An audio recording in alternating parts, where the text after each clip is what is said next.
ಈಗ 24th start sir. ಜೊತೆಗೆ ನಮ್ಮ ಶೋಭರಾಜ್ ಸರ್ ಇದ್ದಾರೆ, ಆಮೇಲೆ ಪುಷ್ಪರಾಜ್ ಅಂತ ಭಾವ ಬಂದರು ಪಾತ್ರ ಮಾಡಿದಾರಲ್ಲ ಅವರು, ಸೂಪ್ರಮ್ಸು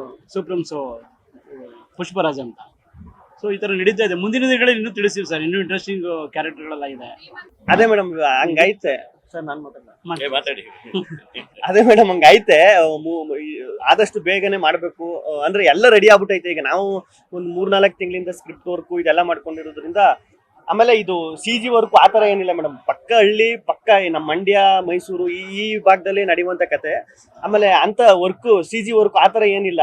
ಶೂಟಿಂಗ್ ಮಾಡಿ ಪೋಸ್ಟ್ ಪ್ರೊಡಕ್ಷನ್ ಏನೈತೆ ಅದು ಮಾಡಿ ರಿಲೀಸ್ ಮಾಡೋ ಪ್ಲಾನ್ ಇರೋದು. ಗೊತ್ತಿಲ್ಲ ಮೇಡಮ್ ಹೆಂಗೈತೆ ಅಂತ. ಈಗ ಮಳೆ, ಈಗ ನಾವು ಏನೇ ಅನ್ಕಂದ್ರು ಗೊತ್ತಿಲ್ಲ ಏನಾಯ್ತದೆ ಅಂತಲ್ಲ ಮೇಡಮ್. ಒಟ್ನಲ್ಲಿ ಒಂದು ಪರ್ಟಿಕ್ಯುಲರ್ ಆಗಿ ಇಲ್ಲಿ ಅವ್ರ ಸಂಭಾವನೆ ಬಹಳ ಚರ್ಚೆ ಆಗ್ತಾ ಇದೆ. 1 ಕೋಟಿ ಸಂಭಾವನೆ ಪಡೆದಿದ್ದೀರಿ, ಅದ್ರ ಬಗ್ಗೆ ಕ್ಲಾರಿಟಿ ಕೊಡೋದಲ್ಲ. ಅದೇ ಟವಲ್ ಹಾಕೊಂಡು ಮಾತಾಡ್ತೀವಿ. ಅದು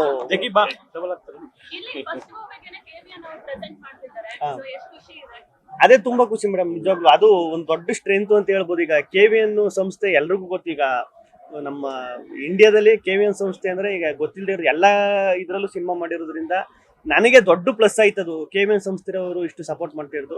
ವೆಂಕಟ್ ಸರ್ಗೆ ತುಂಬಾ ಥ್ಯಾಂಕ್ಸ್ ಹೇಳ್ತೀನಿ. ಏನ್ ಮೇಡಮ್ ಸಂಭಾವನೆ ಬಗ್ಗೆ ಒಂದು ಕ್ಲಾರಿಟಿ ಇಲ್ಲ ಒಂದು ಒಟ್ನಲ್ಲಿ ಮಾತಾಡಿದೀವಿ. ಅದೇ ಟವಲ್ ಹಾಕೊಂಡು ಮಾತಾಡಿದ್ವಲ್ಲ ಮೇಡಮ್, ಅಷ್ಟೇ. ಅದೇ ಹೇಳಿದ್ನಲ್ಲ ಮೇಡಮ್, ಈಗ ನಮ್ ಕ್ಯಾಮ್ರಾಮನ್ ಸರ್ ಚಂದ್ರಶೇಖರ್ ಸರ್ ಅಂತ ಮೋಸ್ಟ್ಲಿ ಪಕ್ಕ ಪರಿಚಯ ಇರಲ್ಲ, ಬಟ್ ಸೂಪ್ರಮ್ಸ್ ಅಂತ ಸಿನಿಮಾ ಬಂತಲ್ಲ ಮೇಡಮ್, ತುಂಬಾ ಹಿಟ್ ಆಯ್ತಲ್ಲ ಆ ಕ್ಯಾಮ್ರಾಮನ್. ಆಮೇಲೆ ಇವ್ರಿಗೂ ನನಗೂ ನಂಟೆಂಗೆ ಅಂದ್ರೆ, ಯುವರತ್ನ ಸಿನಿಮಾದಲ್ಲೂ ವರ್ಕ್ ಮಾಡೋರೆ ಸರ್.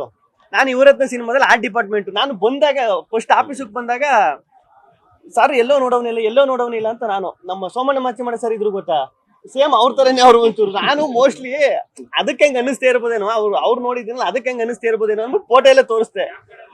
ಆಮೇಲೆ ಹಿಂಗೆ ಮಾತಾಡ್ತಾ ಇರ್ಬೇಕಾದ್ರೆ ಸರ್ ಫ್ಲೋಲಿ ಹಿಂಗ್ ಮಾತಾಡ್ತಾ ಇರ್ಬೇಕಾದ್ರೆ ಹೇಳಿದ್ರೆ, ಲೊಕೇಶನ್ ಎಲ್ಲ ಪ್ಲಾನ್ ಮಾಡ್ತಾ ಇರ್ಬೇಕಾದ್ರೆ, ಇಲ್ಲ ಸರ್ ಯುವರತ್ನ ಸಿನಿಮಾ ಮಾಡ್ತಿದ್ದೆ, ಸೆಟ್ ಕೆಲಸ ಮಾಡ್ತಿದ್ದೆ ನಾನು, ಅಲ್ಲೊಂದು ಲೊಕೇಶನ್ ಐತೆ ನೋಡುವ ಅಂತ ಮಾತಾಡ್ಬೇಕಾದ್ರೆ ಇವ್ರು ಸರ್ರು, ನೀವು ಮಾಡಿದಿರ ಅದ್ರಲ್ಲಿ ವರ್ಕ್? ಹ್ಞೂ ಸರ್, ನಾನು ಆ ಡಿಪಾರ್ಟ್ಮೆಂಟ್ ಅಲ್ಲಿ ಕೆಲಸ ಮಾಡ್ತಿದ್ದೆ ಅಂದಾಗ, ನಾನು ಅದ್ರಲ್ಲಿ ವರ್ಕ್ ಮಾಡಿದ್ದೆ. ಆಮೇಲೆ ಫೋಟೋ ಎಲ್ಲ ನೋಡಿದ್ಮೇಲೆ ಗೊತ್ತಾಯ್ತು ನಾವಿಬ್ರು ನಮ್ಗೆ ಗೊತ್ತಿಲ್ದಂಗೆ ಸಿನಿಮಾದಲ್ಲಿ ವರ್ಕ್ ಮಾಡಿದೀವಿ ಅಂತ.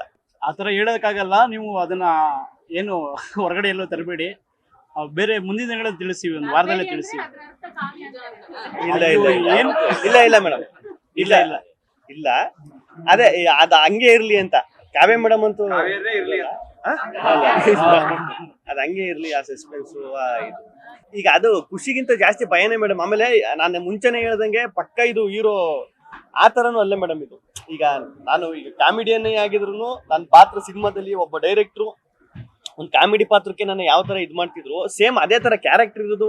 ಆಮೇಲೆ ಒಡಿಬಡಿ ನಾನು ಹೇಳಿದ್ನಲ್ಲ ಆ ತರ ನಾನು ಅಲ್ದೇ ಇರೋದೇನೋ ತೋರ್ಸಕ್ಕೂ ಐತೆ ಇಲ್ಲ ಈ ಸಿನಿಮಾದಲ್ಲಿ. ನಾನು ರಿಯಾಲಿಟಿ ಶೋಗಳಲ್ಲಾಗಿರ್ಬೋದು, ನಾನು ಮಾಡಿರೋ ಒಂದು ಚಿಕ್ಕ ಪುಟ್ಟ ಪಾತ್ರಗಳು ಸಿನಿಮಾದಲ್ಲಾಗಿರ್ಬೋದು, ಅಲ್ಲಿ ಏನ್ ಕ್ಯಾರೆಕ್ಟರ್ ಅಲ್ಲಿ ಏನಿತ್ತು ಅದೇ ಸ್ವಲ್ಪ ಜಾಸ್ತಿ ಇರ್ತದೆ ಅಷ್ಟೇ. ಇಲ್ಲಿ ಹಂಗನ್ಬಿಟ್ಟು ಎಕ್ಸ್ಪೆರಿಮೆಂಟ್ ಏನು ಮಾಡಕೋಯ್ತಿಲ್ಲ. ಇಲ್ಲ ಸೀರಿಯಸ್ನೆಸ್ ಅದೇ ಹೇಳಿದ್ನಲ್ಲ ಮೇಡಮ್. ನಾನು ನೋಡಿದ್ರೆ ಯಾರು ಸೀರಿಯಸ್, ನಾನು ಸೀರಿಯಸ್ ಅಂತ ಹೇಳಿದ್ರೆ ಸೀರಿಯಸ್ ಆಗಿ ಎಲ್ಲರೂ ನಕ್ಬಿಡ್ತಾರೆ. ಅಲ್ಲ ನಾನು ಸೀರಿಯಸ್ ಆಗಿ ಅವನೇ ಅಂದ್ರು ಅಂದ್ರೆ, ಈಗ ನೀವು ಆ ಫೇಸ್ ಮಾತ್ರ ಸೀರಿಯಸ್, ಅಲ್ಲೆಲ್ಲ ಓದ್ಬೇಕಾದ್ರೆ ನಿಮ್ಗೆ ಅನ್ನಿಸ್ತು ನೋಡಿ. ಈಗ ಆ ಒಳಚರಣೆ ಅದೆಲ್ಲ ನಾನ್ ಸೀರಿಯಸ್ ಆಗಿ ಇರ್ತೀನಿ, ಬಟ್ ನನ್ ಸುತ್ತ ತಮಾಷೆಯಾಗಿ ಫನ್ನಾಗಿ ನಡೀತಾ ಇರ್ತದೆ ಕತೆ ಆತರ. ಅದೇ ಈಗ ನಾನು ಮುಂಚೆನೆ ಹೇಳಿದ್ನಲ್ಲ ಸರ್, ವಿಭಿನ್ನ ಅನ್ನೋದಕ್ಕಿಂತ ಹೆಚ್ಚಾಗಿ ನಾನು ಈಗ ಡಿಸ್ಕಸ್ ಮಾಡಿ ಎಲ್ಲ ಮಾಡಿರೋದ್ರಿಂದ, ಡೈರೆಕ್ಟ್ ಒಂದು 3 ವರ್ಷದಿಂದ ಈ ಕತೆ ಮಾಡ್ಕೊಂಡು 3-4 ವರ್ಷ ಆಗಿದೆ ಡೈರೆಕ್ಟ್ ಮಾಡ್ಕೊಂಡು. ವಿಭಿನ್ನ ಅನ್ನೋದಕ್ಕಿಂತ ಅದೇ ಎಂಟರ್ಟೈನ್ಮೆಂಟ್ ಸರ್. ಈಗ ಎಲ್ಲ ಬರೋದು ಅದಕ್ಕೆ ಅಲ್ವಾ, ಎಂಟರ್ಟೈನ್ಮೆಂಟ್ ಪರ್ಪಸ್ಗೆ ಅಲ್ವಾ ಎಲ್ಲ ನೋಡೋದು. ಈಗ ರಿಯಾಲಿಟಿ ಶೋ ಆಗಿರ್ಬೋದು, ಸಿನಿಮಾ ಆಗಿರ್ಬೋದು, ಅದೇ ತರ ಇರ್ತದೆ. ವಿಭಿನ್ನ ಅನ್ನೋದಕ್ಕಿಂತ ಒಂದು ಎಂಟರ್ಟೈನ್ಮೆಂಟ್ ಪರ್ಪಸ್ ಅಲ್ಲಿ ಮಾಡಿರೋದು. ಈಗ ಒಂದು ಇಲ್ಲ ಮೇಡಮ್, ಅದೇ ನಾನು ಮುಂಚೆನೆ ಹೇಳಿದ್ನಲ್ಲ ಮೇಡಮ್, ಬಳ ಅಂದ್ರೆ ಟೈಟ್ಲು ಈಗ ರೀಸೆಂಟ್ ಆಗಿ